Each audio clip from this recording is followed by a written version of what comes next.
I want to thank everybody for joining with us today. I especially want to thank everybody flanked beside me and around me for their constant ability to step forward and help Texas respond to these challenges, as well as everybody behind the cameras who are working every single day around the clock to help their fellow Texans in need, regardless of the type of disaster that may be taking place.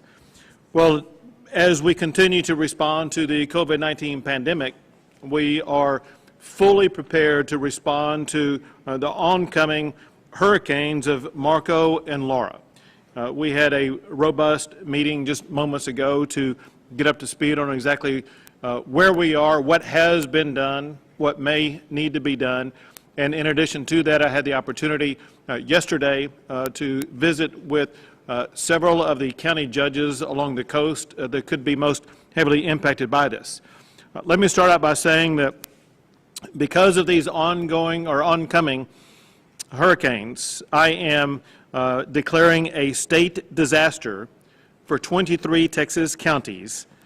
These counties include all 22 coastal surge counties as designated by the National Weather Service. In addition to that, it also includes Bexar County, which is included for staging and sheltering. In addition to the state disaster that I'm declaring, I'm also declaring and requesting that the President declare a federal emergency for these 23 counties. This will help the state meet critical emergency protection requirements, including evacuation and sheltering. If you'll bear with me, I'm going to run through the counties that are included in the 23 counties in alphabetical order: Aransas, Bexar, Brazoria, Calhoun, Cameron, Chambers, Galveston, Hardin, Harris, Jackson, Jasper, Jefferson, Kennedy, Kleberg, Liberty, Matagorda, Newton, Nueces, Orange, Refugio, San Patricio, Victoria, and Willacy. Obviously, as the storms progress, there may be additional needs to expand the counties that would be subject to the disaster declaration. In visiting with the team behind me earlier, I want to report the following that shows how Texas is prepared to meet these oncoming storms. For the Texas Military Division, which includes the National Guard, they are rostering 860 personnel, helicopters, C-130s, high-profile vehicles, sheltering teams, disinfection teams, as well as mobile testing squads, remembering this key point. And that is, as we are working to perhaps relocate temporarily some people that need to go to shelters, we must be very mindful of the ongoing need to protect against the spread of COVID-19. The Texas Military Division has done a great job all along that they will continue to do during the course of these oncoming storms to make sure that they are capable of providing testing for COVID-19 as well as disinfection as needed, as well as assisting the process of making sure that people will be able to shelter in ways that include distancing practices so as to mitigate the spread of COVID-19. In addition to that, I want to run through some of the action that either has been taken or will be taken. And that is the Texas Division of Emergency Management has activated the Alamo Regional Command Center and has ordered 100 buses to arrive at that center today. The Texas Division of Emergency Management has also activated the state contract for fuel and hygiene services, knowing how much this is needed, especially in times of hurricanes, having seen exactly how this was needed in response to Hurricane Harvey. The Texas Division of Emergency Management, Mass Care, is working with VOADS regarding shelter capacity, feeding, and other support operations with the capacity to shelter at least 5,000 evacuees, which has already been identified. They are also packaging shelter sanitation kits for deployment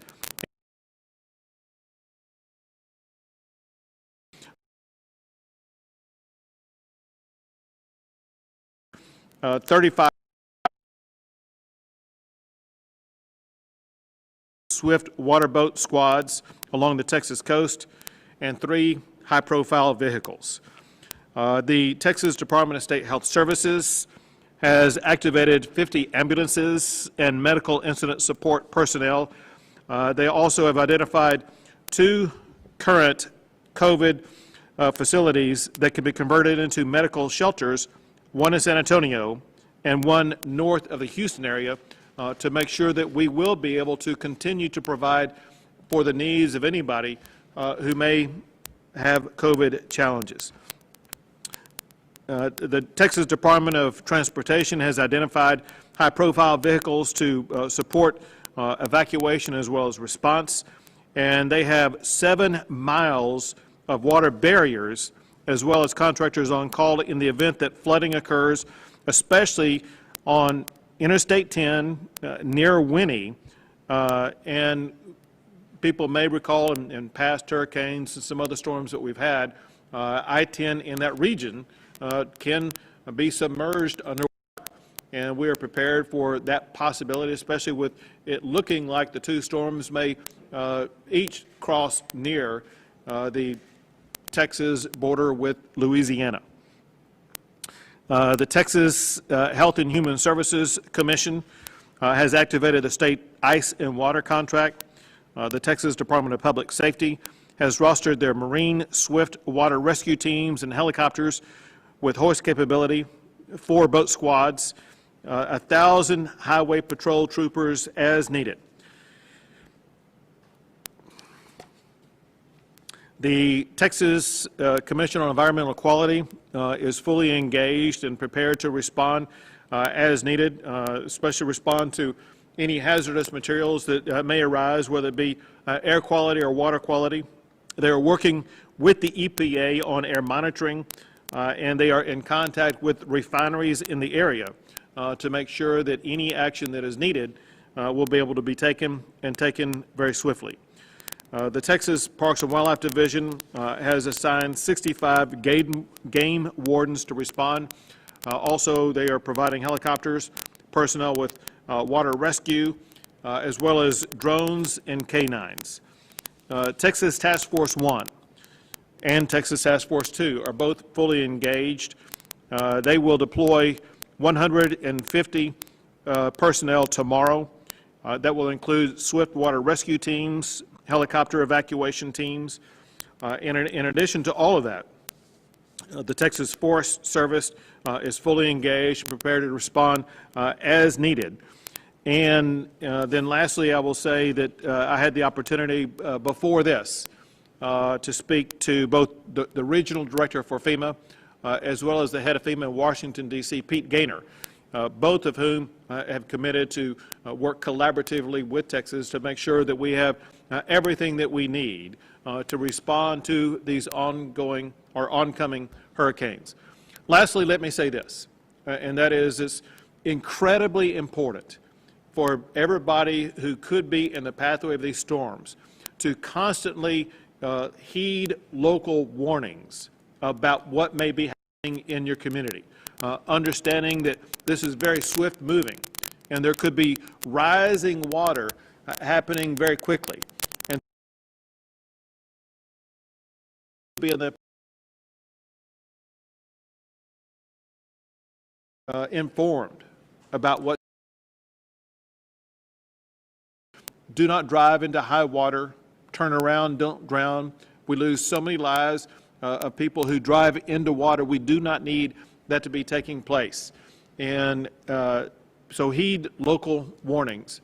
And then the last thing, and that is, as we respond to these oncoming hurricanes, it is essential that everybody in every community continue to do everything that you can to maintain your distance from others, to remember the safety practices that you have adopted over the past few months, and that is to wear a mask, to sanitize your hands, to use all the strategies that now have proven to be so successful in Texas. What we've seen over the past few weeks is an ongoing decline in the number of people testing positive for COVID-19, an ongoing decline and hospitalizations and an ongoing improvement in the COVID-19 numbers. We cannot allow these oncoming hurricanes to set us back in the advancements that we've made in combating COVID-19. With that, I will pass it to the Chief of the Texas Division of Emergency Management, Chief Nim Kidd. Thank you, Governor. And to echo the Governor's comments, I need the public to really pay attention to this storm. Right now is the time to start to prepare if you have not done so already. We've had a lot of weather briefings, the National Weather Service, National Hurricane Center, a high degree of uncertainty in the forecast of this storm. However, models do show over 15 inches of rain and potentially up to a Category 3, which would be a major disaster for us. So please, local partners, take the time to prepare now. Very appreciative of our local county judges and mayors that are totally engaged in supporting us, especially the men and women that are standing behind us and their people that are out in the field, and all the folks that have been working in this room around the clock for a very long time now. Governor, our team is ready. We will work on this together. Thank you, Chief. And to follow up on that last comment, then we'll take some questions, and that is, for people who haven't heard, we are prepared, especially for Laura, to turn into a potential Category 3 hurricane by the time that it makes landfall. And there are some projections that push that onto the Texas coastline. And so this is the time when everyone needs to begin preparing for these oncoming hurricanes and make sure that you take action to save your lives. Remember, your life is far more valuable than your property. Your property can be replaced, your life cannot. Make sure you do everything you can to save your life and the lives of others. We'll take a few questions.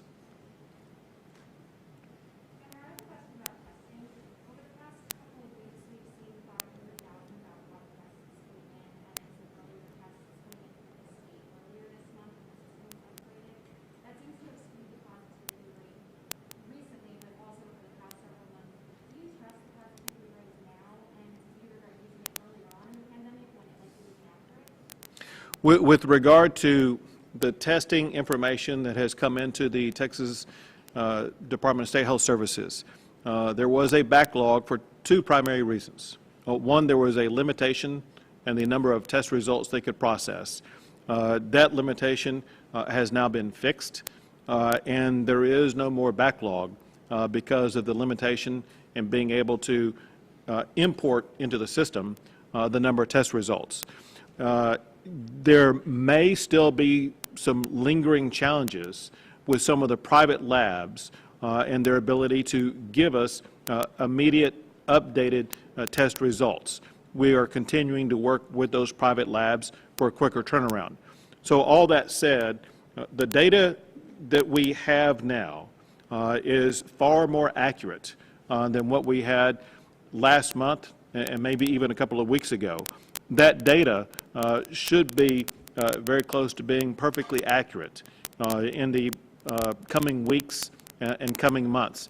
Hence, we're now to a point where we have a far more reliable positivity rate, as well as a far more accurate number of people testing positive. All that said, one very important fact for people to remember is that first, anybody who has tested positive, they would have been provided that information immediately by the healthcare provider. Second, a very important fact for people to follow as we continue to respond to COVID-19 is the number of people hospitalized who were tested positive for COVID-19. That data is very accurate and very current. And one thing that we have seen across the entire state is a reduction in the number of people hospitalized because of COVID-19. That is the most positive sign that we could see.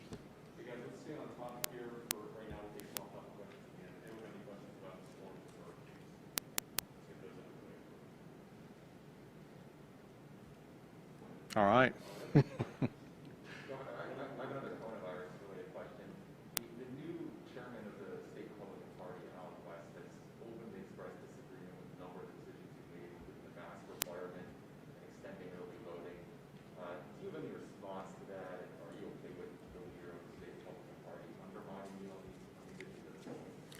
So as I have worked my way through the COVID response, it's important that we base our decisions upon data as well as the advice of doctors.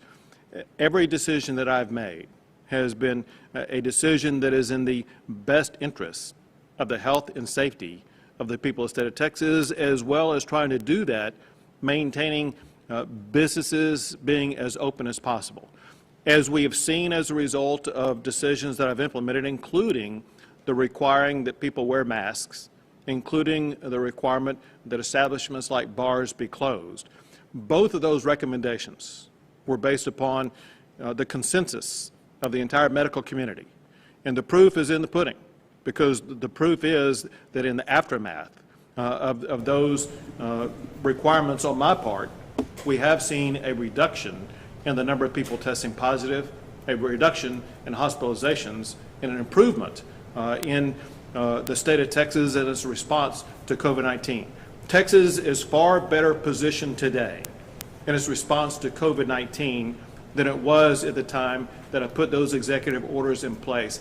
And Texas will continue to improve because of people being very diligent and making sure that they reduce the spread of COVID-19 by wearing a mask, by distancing themselves from others. And that in turn will allow us to proceed down the pathway of being able to open up more businesses as well as open up our schools. One more question here and then one more. Governor, I know your team met with the attorney that walked from Fort Hood here to talk to you. Do you have any plans to speak to him yourself? I don't know what the current status of that is. I know that when he arrived here, I actually was in Fort Worth and that I've been engaged in some other activities. And so it's my understanding that he's had the opportunity to visit with key leaders in the governor's office. Last question. Great. We're out. Thank you. If I could add one thing, just so you'll know, one reason why we're departing is I'm going immediately to talk to all of the county judges of these counties that are in this disaster declaration so that we can personally and immediately connect with them and make sure they have all of their needs met. Thank you.